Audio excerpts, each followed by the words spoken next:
शून्येष्वेवावकाकेश गुहासु च वनेषु च नित्य युक्ता सदा योगी ध्यानम सम्यक उपक्रमेत।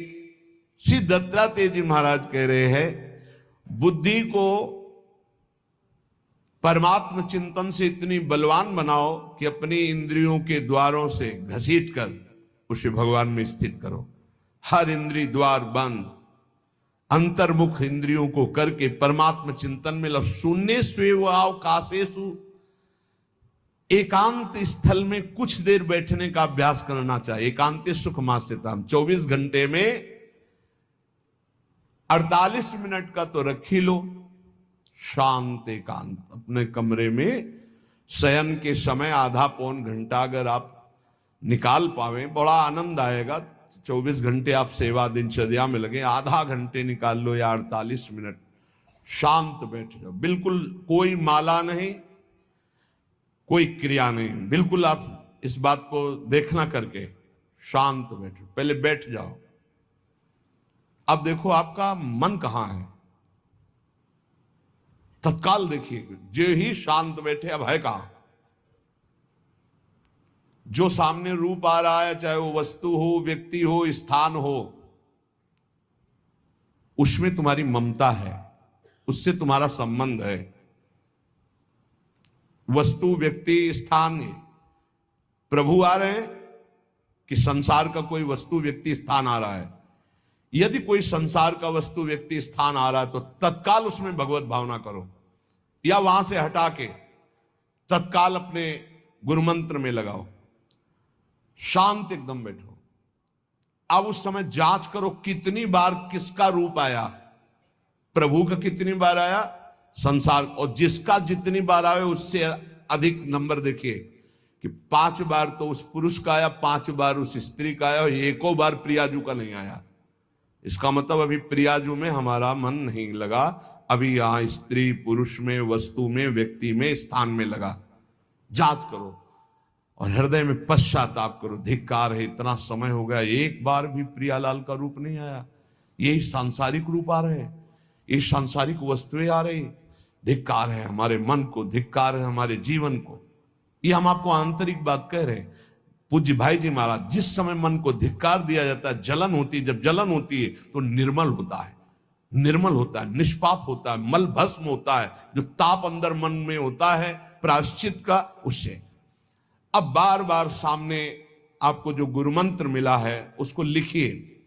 कोई माला नहीं, बहुत आराम से, कोई जल्दीबाजी नहीं। 1 मिनट में 1 बार लिखेंगे।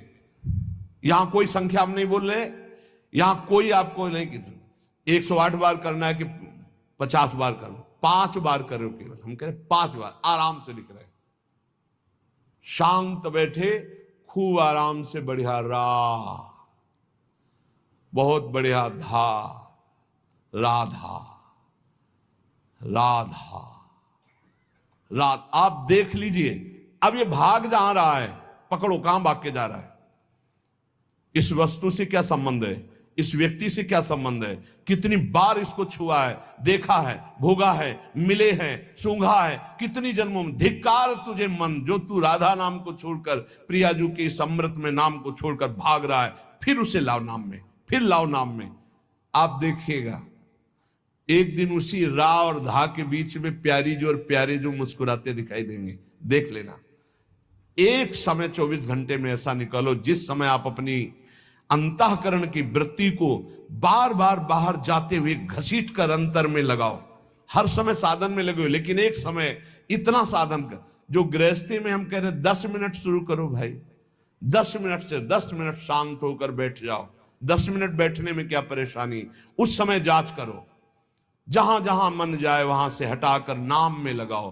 बार बार सुंदर स्वर्णिम अक्षरों से नाम लिख रहे, रंग बिरंगे अक्षरों से, रा और रंग से, बड़ी आ की मात्रा और रंग से, धा और रंग से, बड़ी आ की मात्रा और रंग से, ऊपर के ऐसे खेलो, मन को खिलाओ, राधा नाम में खिलाओ, डुबाओ इसमें।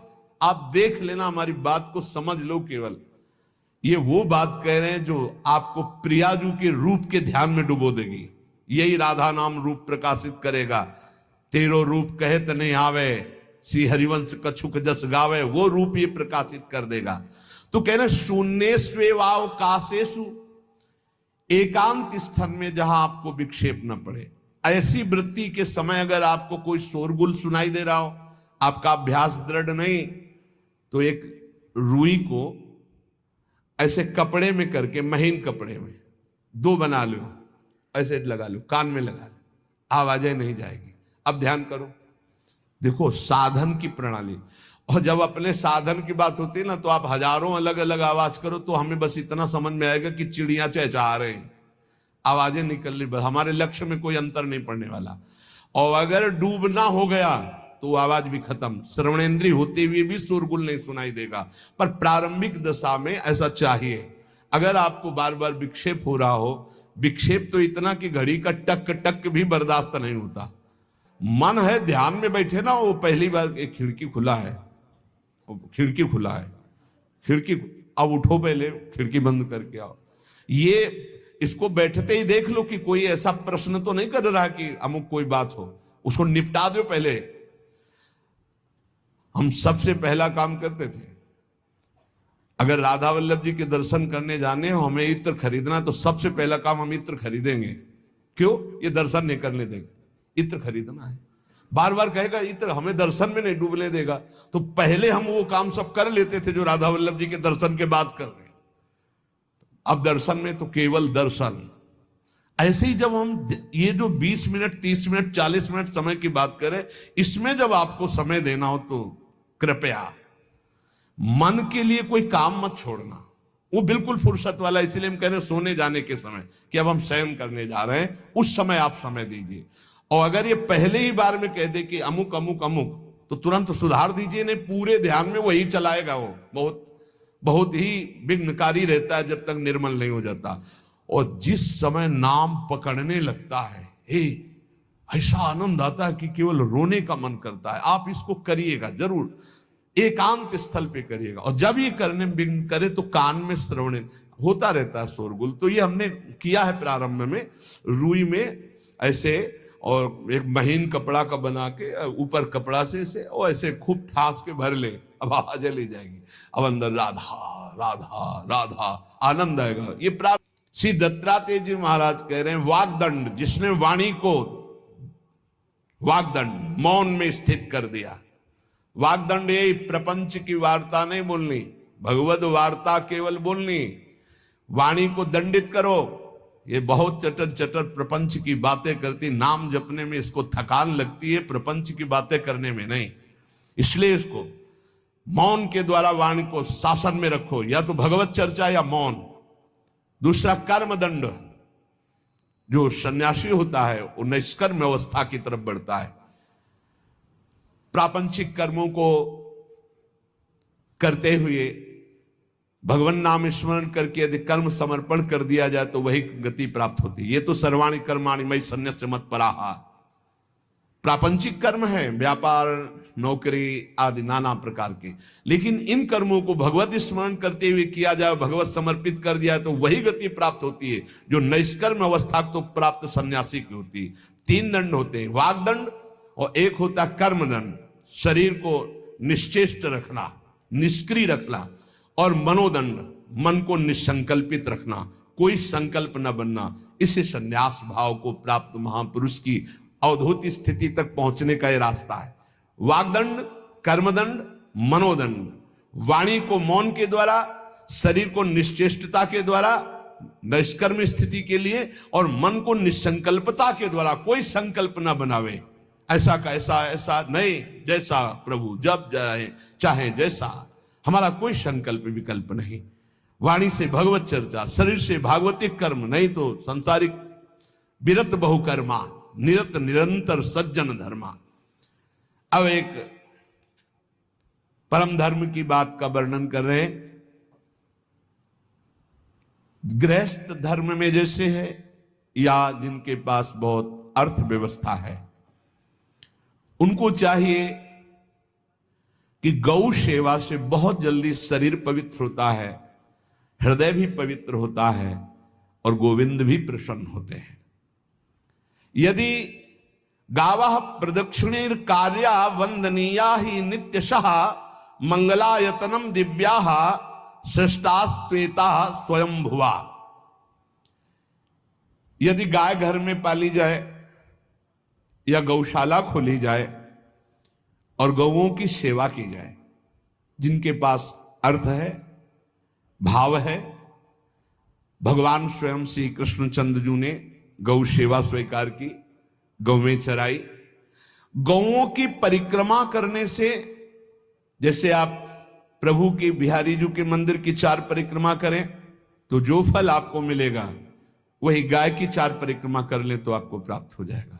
गौ की प्रदक्षिणा से, गावः प्रदक्षिणी कार्यावंदनीया ही नित्यशः, जो रोज गाय को प्रणाम करता है और गाय की प्रदक्षिणा करता है तो भगवत प्रदक्षिणा का उसे फल प्राप्त होता है। जहां गौएं विराजमान होती हैं वो बड़ा पवित्र दिव्य तीर्थ स्थल माना जाता है। गौएं जहां विराजमान रहती, गौशाला में भजन करे तो कई गुना बढ़कर के प्राप्त होता है। स्वयं ब्रह्मा जी ने गौओं को दिव्य गुणों से विभूषित बनाया है। अप्यागाराणि विप्राणाम देवतायतनानि च यद गोमयेन शुद्ध्यंतिम किम ब्रूमो हृदिकम ततः। गाय के गोबर से जहां लेपा जाता है वहां जिस देवता का आवाहन करोगे वही देवता आकर विराजमान हो जाएगा। अपवित्र भूमि में भी यदि गाय के गोबर का लेप कर दिया जाए तो परम पवित्र मानी जाती है। गाय बहुत पवित्र, जहां वो बैठती है, जहां वो मूत्र त्याग करती, गोबर त्याग करती, वो स्थान तीर्थ तुल्य पवित्र माना जाता है। भगवान जब गाय के पीछे पीछे चलते तो गोरज उड़कर उनके मस्तक पर विराजमान होती, उनके मुखार बिंद पर विराजमान होती। बाल गोविंद के अनिष्टों को दूर करने के लिए गाय के पूंछ को उनके ऊपर ऐसे झाड़ा देती थी मैया। जब गुरुमंत्र वैदिक सिद्धांत से दिया गया था पहली बार तो पंचगव्य पिलाया गया था। गोमूत्रम गोमयम क्षीरम दधि सर्पिस्तथैव च गवाम पंच पवित्राणि पुनंत सकलम जगत। कितना भी बड़ा पापी हो, अगर पंचगव्य पिलाया जाए तो वो वैदिक मंत्रों को स्वीकार करने लायक हो जाता है, पवित्र हो जाता है। पंचगव्य में 5 चीजें गाय की होती है। गाय का मूत्र, गाय का गोबर, गाय का दूध, गाय का दही और गाय का घी, ये 5 मिलाकर पंचगव्य पिलाया गया था। पहली बार जब वैदिक मंत्र दिया गया था तो पंचगव्य बनवाया था गुरुदेव भगवान ने संन्यास, और वो पिलाया था। ये पंचगव्य पिला हे बद्धा गेहे कन्या रजस्वला देव शास्त्र सन्निर्माल्य हंति पुण्यम पुराकृतम। यदि घर में गाय बंधी है और भूखी है और प्यासी है तो तुम्हारे सारे पुण्य नष्ट हो जाएंगे। अगर घर में रजस्वला कन्या बहुत काल तक है और उसका विवाह आप नहीं कर रहे हैं तो आपके सारे सुकृत नष्ट हो जाएंगे। यदि घर में ठाकुर जी विराजमान है, कर का पहनाया हुआ माला सुबह तुमने देख लिया तो तुम्हारे सारे पुण्य नष्ट हो जाएंगे, क्योंकि शयन कराते समय तुमने उतारा नहीं, अर्थात तुम सेवा में प्रमाद करते हो। तो देवतास्त्र सन्निर्माल्य हंति पुण्यम पुराकृतम।